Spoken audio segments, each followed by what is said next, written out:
Hailakandi main বিভাগের কার্যালয়ে ভয়াবহ অগ্নিকাণ্ডের ঘটনা।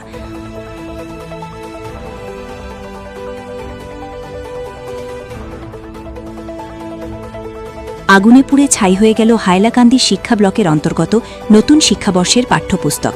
প্রাথমিকভাবে শর্ট সার্কিট থেকেই আগুন লাগার আশঙ্কা করছে হাইলাকান্দি অগ্নি নির্বাপক বাহিনী।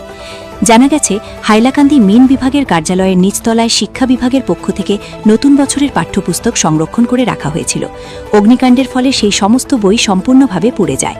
বর্তমানে ঘটনাস্থলে হাইলাকান্দি অগ্নি নির্বাপক বাহিনীর বড় দল উপস্থিত রয়েছে। প্রায় 3টি অগ্নি নির্বাপক গাড়ির মাধ্যমে আগুন নিয়ন্ত্রণে আনার চেষ্টা অব্যাহত রয়েছে। হাইলাকান্দি থেকে পূর্ণজ্যোতি দেয়ের রিপোর্ট, ঈশান বাংলা নিউজ, শিলচর।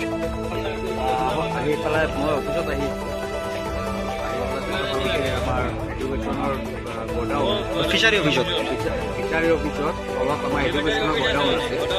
সৰু পোৱালীবিলাকক বহি টেবিল চেবিল ৰখা থাকে তাত। হঠাৎ আহি পেলাই শ্বৰ্ট চাৰ্কিট লাগিছে চাগে, শ্বৰ্ট চাৰ্কিট হৈ পেলাই জুই লাগিছে। জুই এতিয়ালৈকে কণ্ট্ৰলত আছে, চাওঁ কি হয়, কিমান টাইম যায়। এতিয়া ফায়াৰ ব্ৰিগেডৰ মানুহ আহিছে। এটা কি অফিচ? এটা এডুকেশ্যনের গোদাম।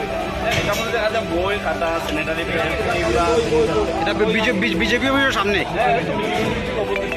আমরা খুব চেষ্টা করছি নিজেরা প্রথম সম্ভব হয়েছে না, কেন আগুন সময় যা বাঁচতে দেয়। এরপর সমস্ত ফায়ার সার্ভিস চেষ্টা চলে গ্লাসগুলো আমরা ভাঙছি, ভাঙার পরে তো ধোঁয়াগুলো বাইরে। মানে কিরকম আগুন লাগছে? সম্ভব শর্ট সার্কিট পুরা ভিতরে তো যাওয়াই যায় না, ফায়ার সার্ভিস ছাড়াও যেতে পারে না, ধুমায় চাকরি অন্ধকার। তখন অফিসে পার্টি অফিসে তখন একজন ভদ্রলোক দৌড়ে আর ভিতরে আগুন লাগছে, শর্ট সার্কিট হয়েছে। আই আমরা সঙ্গে সঙ্গে দৌড়ে আইছি, অল্প অল্প আগুন। তখন সামনে ওখানে একটু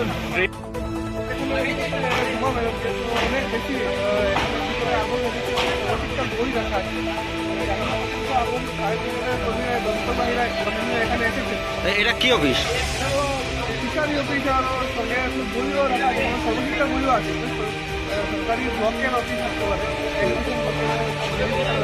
মানে কিভাবে আগুন লেগেছে জানা গেছে নাকি?